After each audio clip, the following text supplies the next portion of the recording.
Bonjour, dans le cadre des tutos rapido de Compta d'Advisem, nous allons voir aujourd'hui comment comptabiliser des achats. Nous allons rappeler auparavant quelles sont les règles de fonctionnement des comptes en comptabilité générale. Les comptes de bilan sont des comptes de classe 1, 2, 3, 4 ou 5, c'est-à-dire qui commencent par les chiffres 1, 2, 3, 4 ou 5. Les comptes d'actifs sont des comptes qui vont enregistrer des biens, des créances ou des disponibilités. Et les comptes de passifs sont des comptes qui vont représenter des capitaux propres ou des dettes.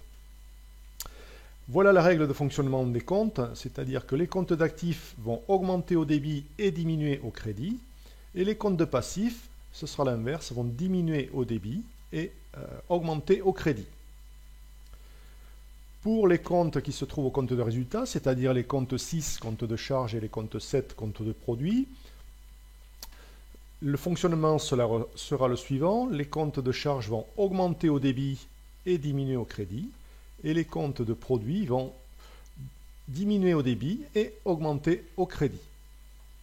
Si l'on résume, les comptes d'actifs et de charges augmentent au débit et diminuent au crédit. Et les comptes de passifs et de produits, c'est l'inverse, augmentent au crédit et diminuent au débit.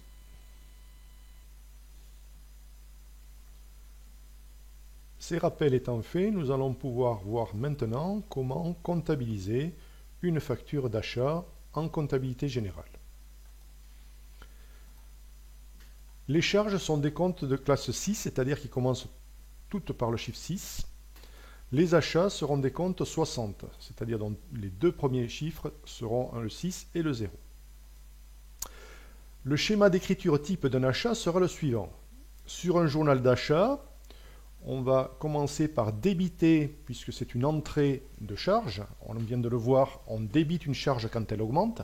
On va débiter le montant des achats au compte 60 correspondant pour le montant hors TVA déductible. On va débiter un compte d'état TVA qui va représenter la créance de TVA lorsqu'elle est déductible au débit du compte de TVA. Et enfin, si on ne paie pas tout de suite, on va créditer un compte fournisseur, puisque ça sort de chez le fournisseur, pour le montant TTC, puisque l'on contracte une dette vis-à-vis de lui qui est symbolisée par ce crédit du compte fournisseur. Si la TVA n'est pas déductible, il faudra alors comptabiliser directement le montant TTC de la facture. Nous allons voir maintenant quel est le schéma d'écriture type d'une facture d'avoir que vous recevez postérieurement à la facture initiale d'achat. On va constater une diminution de notre dette vis-à-vis du fournisseur pour le montant TTC de la facture d'avoir. On va constater un crédit d'un compte de charge, en l'occurrence le 609 rabais remise ristourne obtenu sur achat, en créditant le compte de charge pour le diminuer puisque la facture a été réduite. Et on va créditer un compte, en l'occurrence de TVA déductible, le cas échéant, pour diminuer la TVA déductible, puisque la facture initiale étant réduite, on peut moins déduire de TVA. Si la TVA n'est pas déductible, il faut comptabiliser directement le montant d'avoir TTC. Nous allons prendre un exemple pour illustrer le schéma d'écriture type que nous venons de voir. Admettons que vous ayez reçu une facture d'achat le 10 janvier N de 20 000 € hors taxe et que la TVA soit au taux normal de 20% et que cette facture soit à régler au fournisseur ultérieurement. Lors de la facturation, on va comptabiliser en compte 607, en l'occurrence achat de marchandises, que l'on va débiter comme c'est une entrée de charge pour 20 000 €. On va débiter le compte de TVA déductible pour le montant de la TVA appliquée hors taxe, soit 4 000 €, pour représenter la créance de TVA, l'entrée de TVA déductible que l'on a. Et enfin, on va créditer le compte 401 fournisseur Dupont pour 24 000 € qui représente la dette que l'on a vis-à-vis de lui pour le montant TTC, puisque c'est sorti de chez le fournisseur. Si maintenant on reçoit une facture d'avoir de 10% le 15 janvier N qui sera à imputer sur le futur règlement au fournisseur, on va constater à l'inverse le 15 janvier que l'on a une diminution de notre dette vis-à-vis du fournisseur Dupont pour le montant TTC de 2 400 €. On diminue la dette au débit du compte de dette, soit ici au débit du fournisseur du pont. On crédite un compte de rabais remise de ristourne obtenu sur achat de marchandises pour diminuer la charge initiale et créditer donc le compte de charge. C'est une sortie de charge. Et on va créditer le compte de TVA déductible puisqu'on doit réduire notre créance de TVA étant donné que la facture initiale a été réduite également. Il serait possible aussi de créditer directement le 607 pour le montant de la réduction. Si on veut identifier les 3 R obtenus à part, il est préférable de les codifier avec un 609 qui permet d'identifier que c'est une réduction sur une charge. Nous allons voir maintenant comment comptabiliser le règlement d'une facture d'achat. Admettons que le 28 février N, on règle la facture du fournisseur Dupont pour le solde de ce que nous avons à payer, c'est-à-dire 24 000 € de facture TTC moins 2 400 € d'avoir TTC, soit un montant de 21 600 €.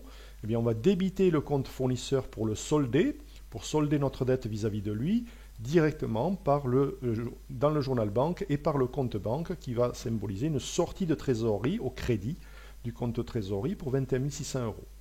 Le débit du compte Dupont va solder son compte, on va réduire notre dette vis-à-vis de lui et la sortie de trésorerie sera créditée au compte banque de l'entreprise. Alors, il y a une possibilité de comptabilisation des achats simplifiés directement par le compte banque. Certaines petites entreprises sont autorisées à enregistrer une comptabilité de trésorerie et non pas d'engagement lorsque les seuils sont inférieurs à certains niveaux.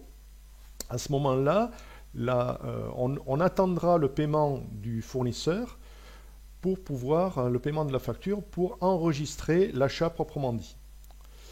À ce moment-là, dans le journal banque, l'écriture sera la suivante. On va directement débiter le compte d'achat de marchandises pour 18 000 €, c'est-à-dire le solde à payer. On va débiter le compte de TVA déductible et on va créditer directement la banque pour 21 600 €. Tout ça sur uniquement le journal banque. Ça simplifie les écritures dans la mesure où il n'y a qu'une écriture dans le journal banque au lieu de 2 écritures, une sur le journal d'achat pour la facture et les avoirs et une sur le journal banque pour le règlement.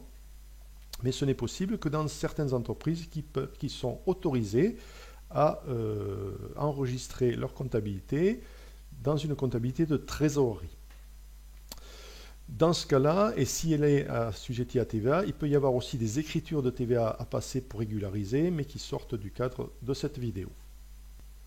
Ce mode de comptabilisation présente également un inconvénient, c'est que vous n'avez pas de trace de la dette fournisseur entre la facture et le paiement, puisque vous attendez le paiement du fournisseur, le paiement au fournisseur pour enregistrer l'achat proprement dit. Pour terminer, nous allons passer en revue les principales codifications des comptes d'achat. Les comptes 601 et 602 vont enregistrer les achats stockés de matières premières et d'autres appros. Les comptes 604 et 605 sont des achats de sous-traitance qui vont enregistrer les études et prestations de services et matériel, équipement et travaux. Les comptes 606 sont des comptes d'achat non stockés de matières et fournitures. Les 607 vont enregistrer les achats de marchandises. Les 608 vont permettre d'identifier les frais accessoires sur achat. Et les 609 permettront d'identifier également les 3 R obtenus sur achat.